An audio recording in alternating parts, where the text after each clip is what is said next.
प्राथमिक विद्यालय अस्ती में हुआ कोरोना काल में कविता का लोकार्पण। प्राथमिक विद्यालय अस्ती में आज विवेक श्रीवास्तव की अध्यक्षता में पुस्तक का लोकार्पण का कार्यक्रम किया गया, जिसमें पूरे प्रदेश के 81 शिक्षकों की कविताओं का संग्रह किया गया है। फतेहपुर जनपद के 6 शिक्षकों की भी इसमें रचनाओं को स्थान दिया गया है। प्राथमिक विद्यालय अस्ती के होनहार बच्चों ने अपनी एक से बढ़कर एक प्रस्तुति दी। आसिया फारूकी मैडम विषम परिस्थितियों में पूर्ण मनोयोग से अपना कार्य कर रही हैं। पत्रिका के संपादक प्रमोद मलय जी ने पुस्तक का लोकार्पण किया और सभी को पुस्तक की 5-5 प्रतियां भेंट की। कहते हैं कि एक शिक्षक, एक किताब, एक कलम और एक बच्चा दुनिया बदल सकते हैं। आसिया फारूकी ने सभी का आभार व्यक्त किया और कहा कि ये पुस्तक कोरोना के खिलाफ एक हथियार साबित होगी। विवेक श्रीवास्तव ने अपने अध्यक्षीय भाषण के साथ कार्यक्रम का समापन किया। फतेहपुर जनपद से इसमें गीता यादव, आसिया फारूकी, रश्मि पांडे, दीक्षा मिश्रा, सीमा मिश्रा आदि रचनाकारों की रचनाओं को स्थान मिला है। जी आप देख रहे हैं फतेहपुर जनपद से इंडी न्यूज रिपोर्ट जावेद अहमद। कार्यक्रम के क्या उद्देश्य था, उसके बारे में कुछ जानकारी दें। जी, कोरोना ने ऐसा सारा जीवन अस्त व्यस्त किया कि सभी कोई परेशान हो गए, स्कूल बंद हो गया। उस समय शिक्षकों को भी समय मिला और उन्होंने कोरोना के ऊपर काफ़ी सारी रचनाएं लिखी। उन रचनाओं का संकलन किया गया। बांदा के संपादक हैं प्रमोद दीक्षित मलय, उनके द्वारा ये पुस्तक तैयार की गई है। इसका नाम है कोरोना काल में कविता, जिसमें पूरे प्रदेश से 81 शिक्षकों ने अपनी अपनी कविताएं लिख करके भेजी हैं। फतेहपुर जनपद से 6 शिक्षकों ने इसमें अपनी रचनाएं दी हैं और आज इस पुस्तक का प्राथमिक विद्यालय अस्ती में लोकार्पण का कार्य किया गया, जिसमें वो सभी 6 शिक्षक और इसके संपादक प्रमोद दीक्षित मलय जी और हमारे कार्यक्रम की अध्यक्षता करते विवेक श्रीवास्तव लिखा आती है। तो ये छोटा सा कार्यक्रम था। कोरोना गाइडलाइंस का पालन करते हुए बच्चों ने अपनी प्रस्तुति दी और सभी शिक्षकों का मनोबल बढ़ा कि कोरोना के ऊपर जो उन्होंने रचनाएं लिखी उसको आज एक पुस्तक में संकलित करके सभी के सामने प्रस्तुत किया गया और इसे लोग पढ़ेंगे। निश्चित ये पुस्तक लोगों को लाभ देगी, इससे नए विचार होंगे और ये शिक्षा के क्षेत्र में भी बेहतर प्रयास है। सरस्वती और कोरोना काल में कविता के लोकार्पण के अवसर पर उपस्थित कार्यक्रम के अध्यक्ष आदरणीय विवेक श्रीवास्तव जी, कार्यक्रम के आयोजक विद्यालय की प्रधान अध्यापिका आसिया फारूकी मैडम जी, कोरोना काल की कविता में शामिल रचनाकार दीक्षा मिश्रा जी, रश्मि पांडे जी, गीता यादव जी और सीमा मिश्रा जी, अन्य शिक्षक साथी, मीडिया के बंधु, विद्यालय के बच्चे और प्रेरणा साथी, आज का यह अवसर मेरे लिए तो खुशी का अवसर है ही है, क्योंकि जो एक स्वप्न मैंने 1.5 साल पहले देखा था वह साकार होकर के आज लोग के सामने प्रस्तुत हुआ है। लेकिन इसमें जो शामिल रचनाकार हैं और जिसमें से कुछ आज यहाँ पर उपस्थित हैं, निश्चित रूप से उनको भी हार्दिक प्रसन्नता हो रही होगी कि उनका जो चिंतन है, उनकी जो अभिव्यक्ति है, उसको आज वो हाथों में, अपने आंखों के सामने महसूस कर रहे हैं। 2012 में बांदा जनपद में एक शिक्षकों का समूह बनाया, शैक्षिक संवाद मंच, और उसमें हम लोगों ने एक काम किया कि विद्यालयों को आनंद घर बनाने के पर काम किया। और उसके साथ एक चीज थी कि अध्यापकों में पढ़ने लिखने की संस्कृति पनपे विकसित हो। इस दृष्टि से शिक्षकों के अंदर पुस्तक संवाद करना और विभिन्न प्रकार के जो उनके अनुभव हैं, चाहे वो कक्षा के अंदर काम करते हुए हो, समुदाय के साथ काम करते हुए हो, उनको लिपिबद्ध करना, लिखने का ही काम हम लोगों ने किया। जो अनुभव टीचर से लिखवाए गए उनको समय समय पर पुस्तकों के रूप में प्रकाशित किया गया।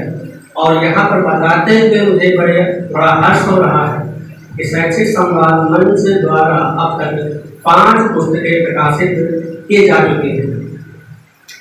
पहली पुस्तक हम लोगों ने ली थी पहला दिन, टीचर्स के पहले दिन के अनुभव। जब टीचर्स सोचते हैं कि मैं शिक्षा के क्षेत्र में जा रहा हूँ, तो क्या कल्पनाएं, क्या स्वप्न लेकर के शिक्षा के क्षेत्र में आया है, और जब विद्यालय पहुँच रहा है तो क्या वहाँ पर दृश्य उसको मिलता है। तो उस एक दिन का अनुभव को पहला दिन में पुस्तक में संग्रहित किया था। फिर इसके बाद एक महत्व गीत और फिर एक पुस्तक का भूत के स्तर, एक किताब आई हास्य पर भूत जो अभी पिछले साल ही आई है। इसमें प्रदेश के 28 रचनाकार शामिल है। और यह जो कोरोना काल में करता, ये पुस्तक आप सब आज देख रहे हैं, इसका लोकार्पण का यहाँ पर एक अवसर मिला है। ये मेरे बड़ा स्वप्न था, क्योंकि जो ये कोरोना की महामारी पूरे देश दुनिया में फैली और इसे पूरी मानवता को पीड़ित कर दिया, तो इसका दस्तावेजीकरण होना बहुत आवश्यक है। ये बीमारी तो मिट जाएगी, बीमारी चली जाएगी, लेकिन इसके जो अनुभव है वो अनुभव कहीं खो ना जाए। वो अनुभव एक प्रतीक के रूप में, दस्तावेज के रूप में आगे आने वाली जो संगति है, जो पीढ़ी है, जो समाज है, उसके समूह के आदर्श के रूप में है, ताकि वो समझ सके कि किस प्रकार से एक बहुत सूक्ष्म विषाणु आया और उसने पूरी देश में जो व्यवस्था थी, जो मानवता, उसको उसने नष्ट भ्रष्ट किया। तो जब मेरे विचार में ये आया कि और लगातार मैं संपर्क करता रहा और मैं एक स्वप्न लेकर के चल रहा था कि जो ये पुस्तक होगी उसमें 100 से अधिक रचनाकार शामिल हो। हालांकि जो पुस्तक अभी आई है इसमें 81 रचनाकार पूरे प्रदेश के शामिल है। 40 जिलों के 81 रचनाकार है और ये भी अपने आप एक बड़ी उपलब्धि है। इसके पहले न तो सरकारी स्तर पर न तो व्यक्तिगत स्तर पर इस प्रकार का कभी कोई प्रयास नहीं हुआ है कि शिक्षकों की रचना धर्मिता को एक जगह प्रकट होने का अवसर मिला। तो इस दृष्टि से भी यह पुस्तक न केवल दस्तावेज की होगी बल्कि बहुत बातें भी है आगे आने वाले समाज में। थोड़ी सी बात में करता हूँ। 2 प्रकार की चीजें हम लिखते हैं। एक तो जो हम सोचते हैं उसको गद्य रूप में लिखते हैं, और जब हमारा भाव पक्ष प्रबल होता है, जिसमें हृदय के जो उठ रहे भाव है, पूर्व में जो उपज रहे भावनाएं हैं, वो जब व्यक्त होती है वो पत्र के रूप में हम व्यक्त करते हैं। लेकिन कुछ भी छोटी बड़ी लाइनों में लिख देना कविता नहीं हो जाता है। कविता में भी एक लय, चिंतन, एक प्रवाह बहुत आवश्यक होता है और मुझे खुशी है कहता हूँ। और इसीलिए मैं कहता हूँ कि कोई कविता बड़ी होती है जिसमें जन पक्षधरता होती है, जिसमें आम आदमी का स्वर, आम आदमी का गुस्सा, आक्रोश और दुखा होती है, वह कविता जीवित रहती है, महत्वपूर्ण हो जाती है। और जब मैं ऐसी बात कहता हूँ तो मैं एक बात उसमें और जोड़ता हूँ कि कविता के जो बनाए हुए मानक है सौंदर्य के, उनको भी बदलने की आज जरूरत है। कि जो हमारा श्रमिक वर्ग है, जो मजदूर वर्ग है, जो काम कर रहा है, जो बाहर में घास ला रहा है, जो जानवर चला रहा है, जो खेतों में काम कर रहा है, वो भी हमारे सौंदर्य के तो देखते हैं कि इस रूप में है। तो इसके पीछे, पर्दे के पीछे जो कहानी होती है, कई बार फिल्म देखकर के हम खुश हो जाते हैं। पर्दे के पीछे कितने लोग की मेहनत उसमें जुटी होती है, क्या क्या उसमें तपस्या होती है, उसको हम नहीं देख पाते। तो इसके पीछे भी बड़ा समय तो लगा।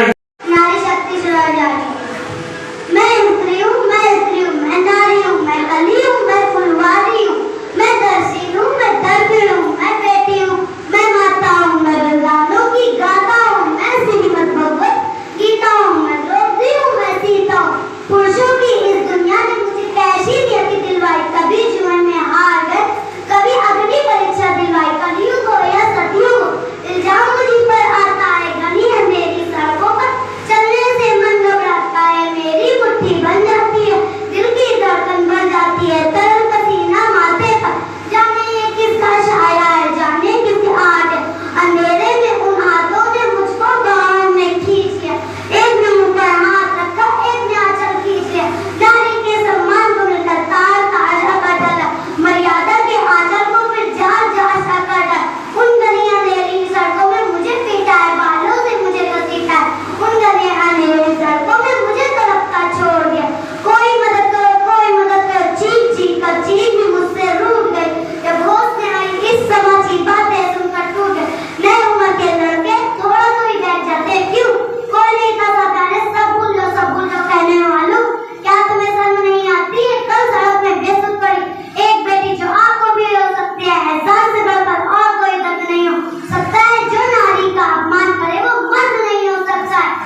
में जोरदार तालियों के रुझान करने आए हुए सभी शिक्षक शिक्षिकाओं का उत्साहवर्धन करें। ये आपके लिए बड़े गर्व है। पूरे उत्तर प्रदेश में न जाने कितने असंख्य विद्यालय हैं। इधर देखिएगा। प्रधानमंत्री का आपकी अकादमी को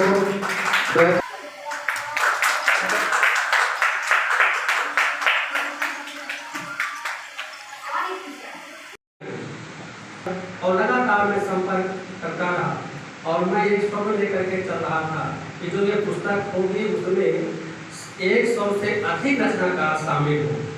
हालांकि जो पुस्तक अभी आई है इसमें 81 रचनाकार पूरे प्रदेश के शामिल है। 40 जिलों के 81 रचनाकार है और ये भी अपने आप में बड़ी उपलब्धि है। इससे पहले न तो सरकारी स्तर पर न तो व्यक्तिगत स्तर पर इस प्रकार का कभी कोई प्रयास नहीं हुआ है कि शिक्षकों की रचना धर्मिता को एक जगह प्रकट होने का अवसर मिला। तो इस दृष्टि से भी यह पुस्तक न केवल दस्तावेज चित्र होगी बल्कि बहुत उपादेय भी है आगे आने वाले समाज के। थोड़ी सी बात में करता हूँ। दो प्रकार की चीजें हम लिखते हैं। एक तो जो हम सोचते हैं उसको गद्य रूप में लिखते हैं और जब हमारा भाव पक्ष प्रबल होता है जिसमें हृदय के जो उठ रहे भाव है उनमें जो उपज रहे भावनाएं हैं वो जब व्यक्त होती है तो पत्र के रूप में हम लोग व्यक्त करते हैं। लेकिन कुछ भी छोटी बड़ी लाइनों में लिख देना कविता नहीं हो जाता है। कविता में भी एक लय चिंतन एक प्रवाह बहुत आवश्यक होता है और मुझे खुशी है कहता हूँ और इसीलिए मैं कहता हूँ कि वो कविता बड़ी होती है जिसमें जन पक्षधरता होती है, जिसमें आम आदमी का स्वर आम आदमी का गुस्सा आक्रोश और दुखा होती है। वह कविता जीवित रहती है, महत्वपूर्ण हो जाती है। और जब मैं ऐसी बात कहता हूँ तो मैं एक बात उसमें और जोड़ता हूँ कि कविता के जो बनाए हुए मानक है सौंदर्य के उनको भी बदलने की आज जरूरत है। कि जो हमारा श्रमिक वर्ग है, जो मजदूर वर्ग है, जो काम कर रहा है, जो बाहर में घास ला रहा है, जो जानवर चला रहा है, जो खेतों में काम कर रहा है, वो भी हमारे सौंदर्य के तो देखते हैं कि इस रूप में है। तो इसके पीछे पर्दे के पीछे की जो कहानी होती है कई बार फिल्म देख करके हम खुश हो जाते हैं। पर्दे के पीछे कितने लोग की मेहनत उसमें जुटी होती है, क्या क्या उसमें तपस्या होती है, उसको हम नहीं देख पाते। तो इसके पीछे भी बड़ा समय तो लगा। सरस्वती और कोरोना काल में कविता के लोकार्पण के अवसर पर उपस्थित कार्यक्रम के अध्यक्ष आदरणीय विवेक श्रीवास्तव जी, कार्यक्रम के आयोजक विद्यालय की प्रधानाध्यापिका आसिया फारूकी मैडम जी, कोरोना काल की कविता में शामिल रचनाकार दीक्षा मिश्रा जी, रश्मि पांडे जी, गीता यादव जी और सीमा मिश्रा जी, अन्य शिक्षक साथी, मीडिया के बंधु, विद्यालय के बच्चे और प्रेरणा साथी, आज का यह अवसर मेरे लिए तो खुशी का अवसर है ही है, क्योंकि जो एक स्वप्न मैंने 1.5 साल पहले देखा था वह साकार होकर के आज लोग के सम्मुख प्रस्तुत हुआ है। लेकिन इसमें जो शामिल रचनाकार हैं और जिसमें से कुछ आज यहाँ पर उपस्थित हैं, निश्चित रूप से उनको भी हार्दिक प्रसन्नता हो रही होगी कि उनका जो चिंतन है, उनकी जो अभिव्यक्ति है, उसको आज वो हाथों में अपने हाथों के सम्मुख महसूस करते हैं। 2012 में बांदा जनपद में एक शिक्षकों का समूह बनाया, शैक्षिक संवाद मंच, और उसमें हम लोगों ने एक काम किया कि विद्यालयों को आनंद घर बनाने के पर काम किया। और उसके साथ एक चीज थी कि अध्यापकों में पढ़ने लिखने की संस्कृति पनपे विकसित हो। इस दृष्टि से शिक्षकों के अंदर पुस्तक संवाद करना और विभिन्न प्रकार के जो उनके अनुभव हैं, चाहे वो कक्षा के अंदर काम करते हुए हो, समुदाय के साथ काम करते हुए हो, उनको लिपिबद्ध करना, लिखने का ये काम हम लोगों ने किया। जो अनुभव टीचर से लिखवाए गए उनको समय समय पर पुस्तकों के रूप में प्रकाशित किया गया और यहाँ पर बताते हुए मुझे बड़ा हर्ष हो रहा है कि शैक्षिक संवाद मंच द्वारा अब तक 5 पुस्तकें प्रकाशित की जा चुकी हैं। पहली पुस्तक हम लोगों ने ली थी पहला दिन। टीचर्स के पहले दिन के अनुभव जब टीचर्स सोचते हैं कि मैं शिक्षा के क्षेत्र में जा रहा हूँ तो क्या कल्पनाएं क्या स्वप्न लेकर के शिक्षा के क्षेत्र में आया है और जब विद्यालय पहुँच रहा है तो क्या वहाँ पर दृश्य उसको मिलता है। तो उस एक दिन का अनुभव को पहला दिन में पुस्तक में संग्रहित किया था। फिर इसके बाद एक महत्व गीत और फिर एक पुस्तक है भूतकेश्वर। ये किताब आई हास्य पर जो पिछले साल ही आई है। इसमें प्रदेश के 28 रचनाकार शामिल है और यह जो कोरोना काल में कविता ये पुस्तक आप सब आज देख रहे थे। इसका लोकार्पण का यहाँ पर थोड़ा अवसर मिला है। ये मेरे बड़ा स्वप्न था क्योंकि जो ये कोरोना की महामारी पूरे देश दुनिया में फैली और इससे पूरी मानवता को पीड़ित करती है तो इसका दस्तावेजीकरण होना बहुत आवश्यक है। ये बीमारी तो मिल जाएगी, ये बीमारी चली जाएगी, लेकिन इसके जो अनुभव है वो अनुभव कहीं खो ना जाए।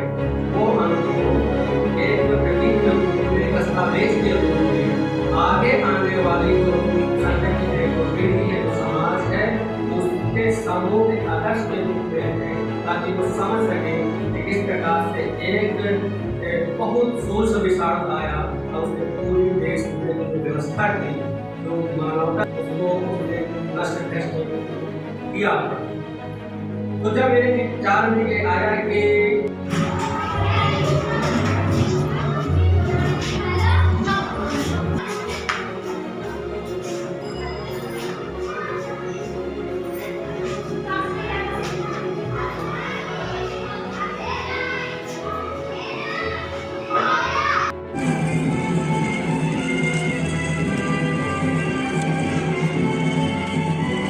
It's